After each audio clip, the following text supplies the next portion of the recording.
I'm going to request Brother Rajiv Kundra. For those of you who knew his dad, he's probably, or heard of him, you would probably call him Kundra Jr. And we're very fortunate that he joined our trust last year, and with him came the blessings of his mother to our entire team. So thank you very much. And his parents, late Mangatram Kundraji and his mother Sharda Kundraji, they are known for their spiritual dedication to service activities.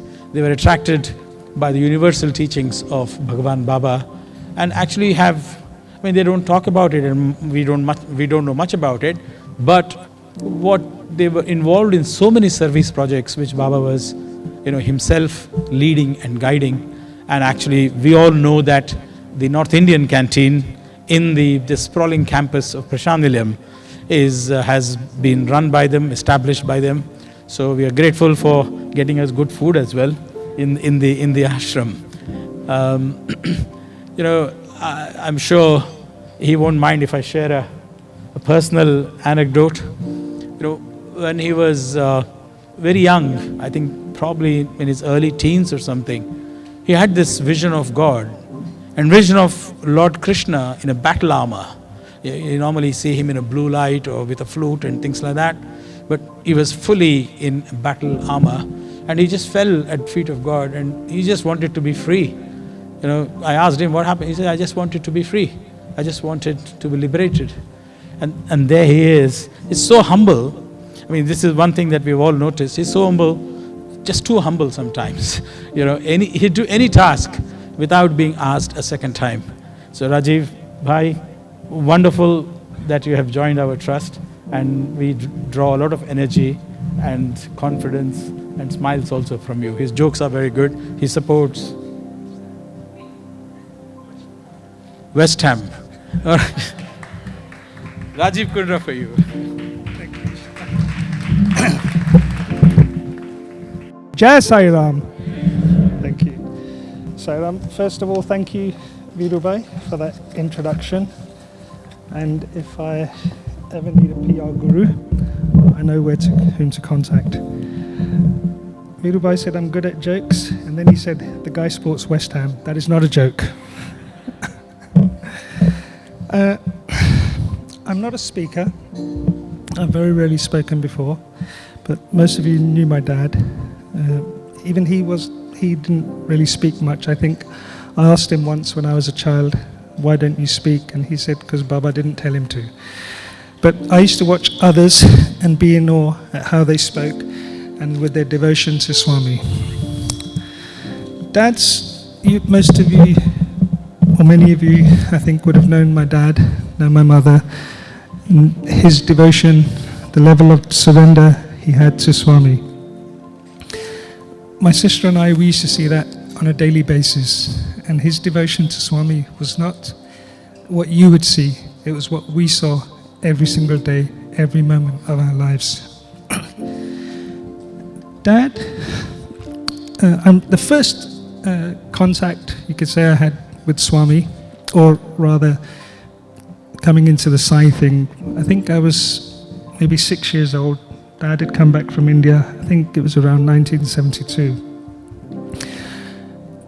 My cousin had gone to the airport to pick him up, came home, and I remember being at the top of the stairs, heard the door, and I ran downstairs to see Dad, because I hadn't seen him for a week or so. Dad, being a tall man, me try to hug him, would only come to his knees or something.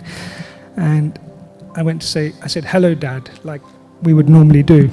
And the first thing Dad said, instead of giving me a hug, was saying, no hello, Jai Sai Ram. And I was a little taken aback, but again I gave my dad a hug. I said, hello, Dad. He said, no, Jai Sai Ram. Because my sister and I would always been taught to say good morning, good evening, good night, hello, goodbye.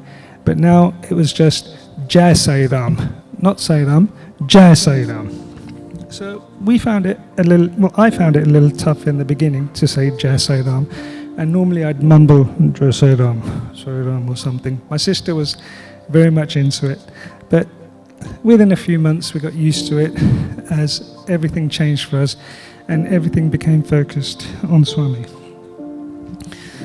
My first visit to Baba was Christmas 79, so December 1979. We arrived in Bangalore, checked into the hotel. Dad had taxis waiting for us. He said we could still make afternoon darshan. So we raced to Vrindavan.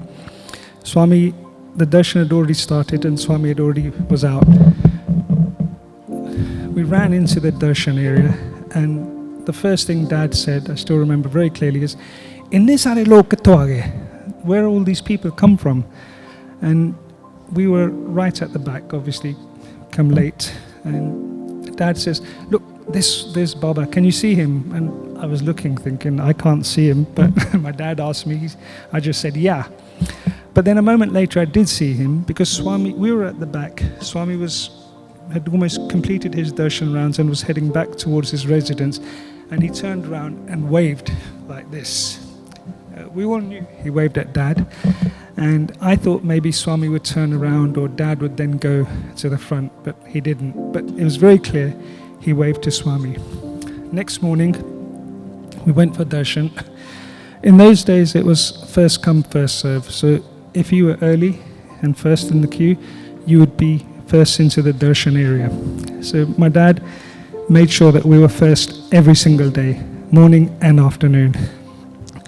We would be first in, and every single day Swami would come and give us Padam Namaskar, speak to my dad, speak to some of the others who were in the group.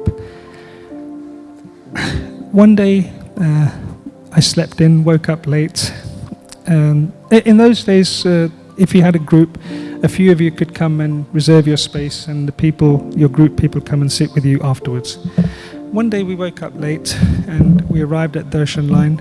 We were very disappointed because we were now in the third or fourth row. I think there were 3 rows in front of us. We were in the 4th row. We were very disappointed, very, very disappointed. We thought today we're not going to have Padam Namaskar of Swami. Very disappointed. Swami comes, does his round, stands in front of us. We're 4 rows behind. And my dad, all of a sudden, he just dives at Swami's feet. It was like an Olympic diver. He just dived at Swami's feet. And we all thought, oh no, Dad's going to get told off, because there was a lot of discipline in those days, and Swami didn't like indiscipline like that.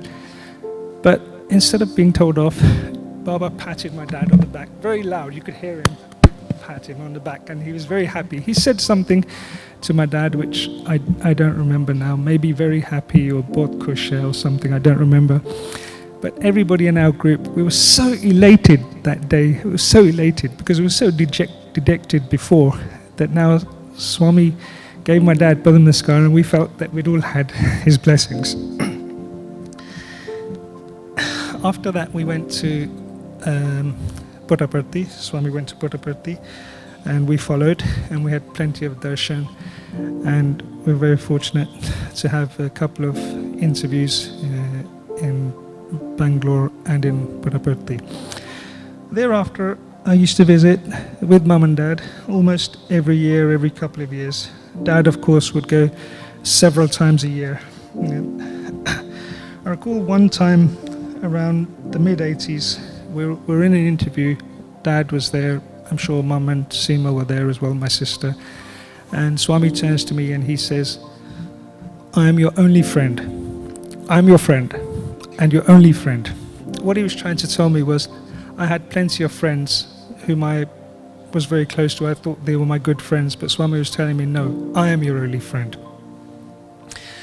So he put out his hand and he said, "Shake my hand, I'm your friend." So I, of course, shook Swami's hand. My dad was shocked. He said, "How can you shake Swami's hand? You have to do Padam Namaskar." I'm saying, "Dad," Swami's he didn't put it out like this, he put it out like this. He said, "Come, shake my hand."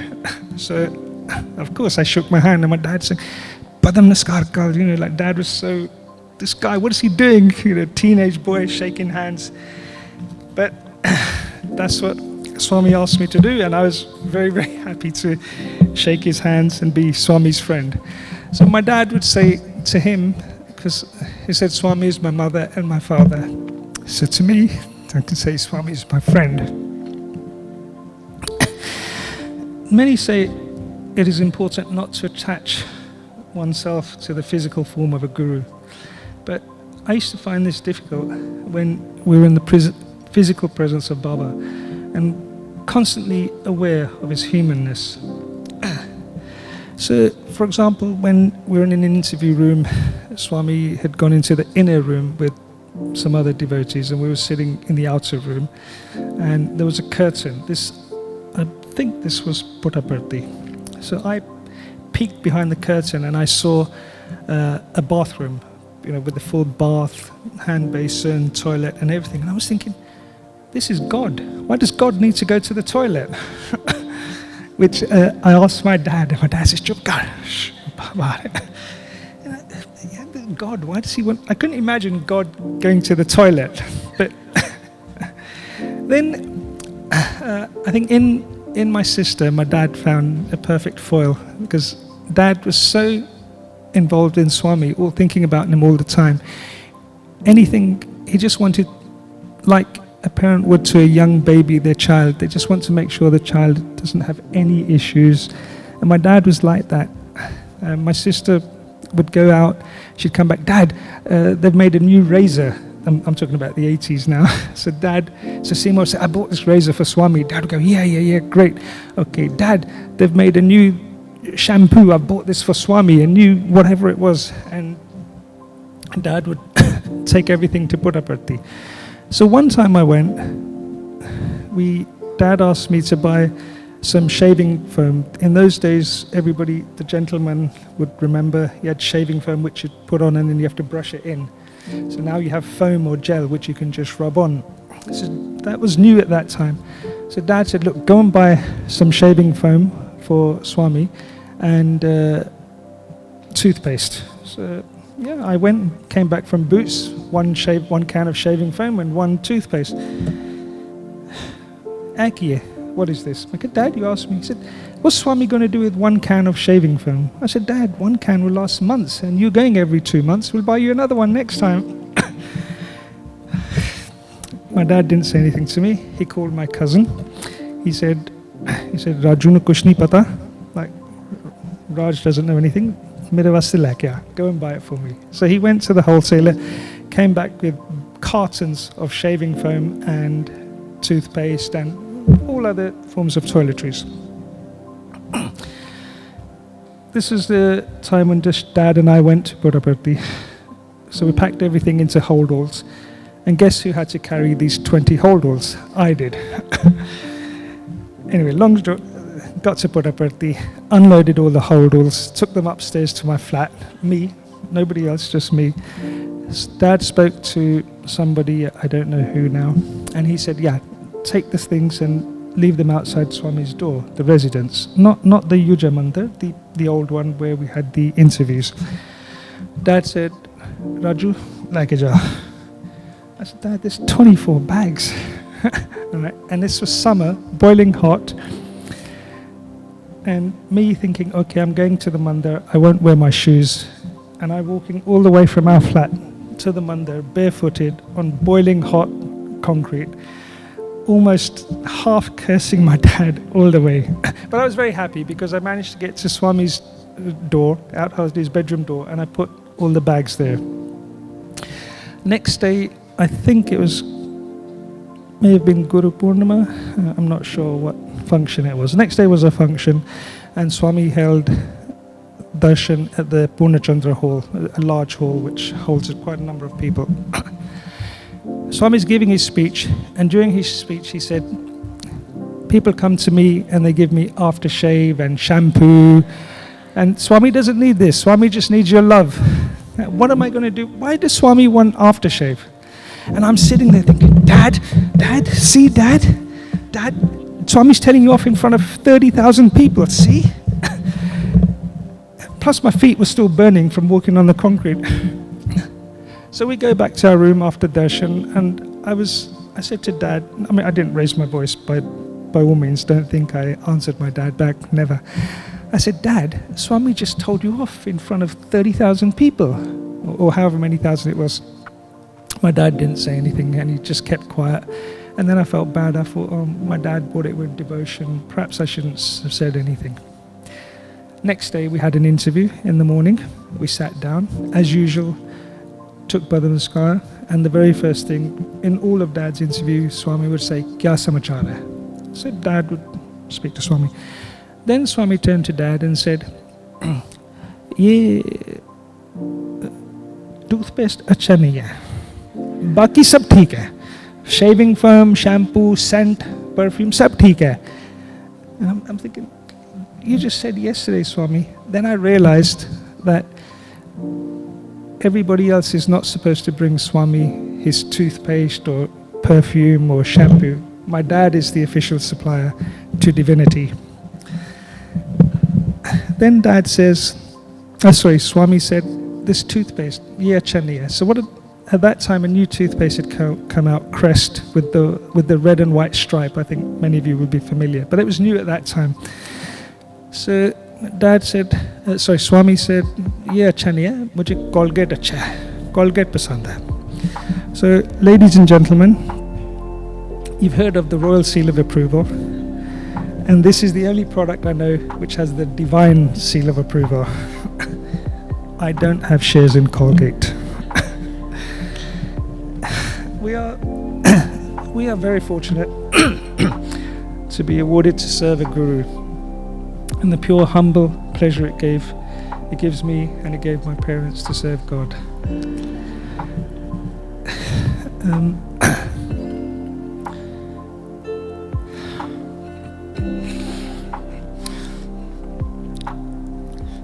I'll leave the next line. I can't say that. So I'll just end. No, I will say it. Dad passed away November 2008, on the 6th of November. Mum, Seema and I went to Puttaparthi after doing the final rites in Hardwar. I went to sit in the veranda where I normally sit, which was a little bit at the back. But all the uncles there, they said, no, you have to come and sit in your dad's place.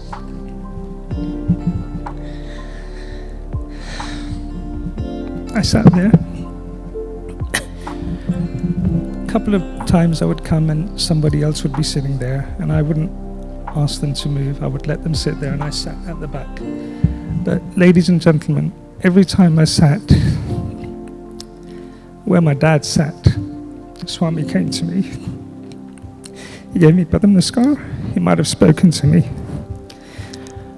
But every time I sat in Dad's seat, Swami blessed me. And then one of the uncles, he said to me, when your dad came last, which was about a month ago, before he passed away, Mum and Dad went to Puttaparthi. They had an interview, and in the interview, as people may know, that at the end of the interview, Swami would give prasad, which was normally vibhuti packets. So Swami gave prasad to whoever else may have been there, but not to my dad. And Dad said, Swami, my prasad. He said, haan, deta hai. He said, Swami, I'm leaving now. My car is waiting. He said, deta. But he didn't give it. He walked out, and Dad and Mum obviously walked out as well. They went to the taxi. Taxi started driving, and my dad says to the driver, stop outside the residence. So the car stopped outside the residence, and Dad walked in. Dad walked in and he said, Swami, my prasad. Deta, I'm giving you. Swami said, Dad said, no, I'm going now. Yes, I'll give you before you go. Swami, my car is outside. I'm leaving now. I need the prasad now. You said you would give it to me. Dad was speaking in Hindi, Punjabi, English mix. He said, you said you'd give it to me. I'm leaving now. Give me my prasad. So Swami gave, reluctantly I would say, but he gave Dad his prasad. I say reluctantly because I think I knew when Dad was telling me the story that the end is near for my dad. But anyways, Dad got his prasad and he left. So this uncle tells me there were a few other people sitting there in the residence.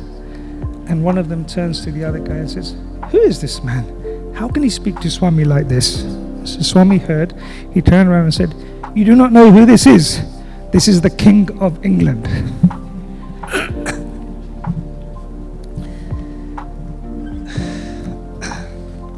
I will just end with a very short quote from Dad's book, 25 Years with Divinity. If complete faith is placed in the Lord at all times, He will not deny His grace to anyone. He will not desist from helping us. Man does not fully realize and rely unansweringly on the Lord. This is the cause of his own downfall. As a result, he cannot find ever-loving peace. In my parents, I see Baba, because they've given me everything. Jai Sai Ram.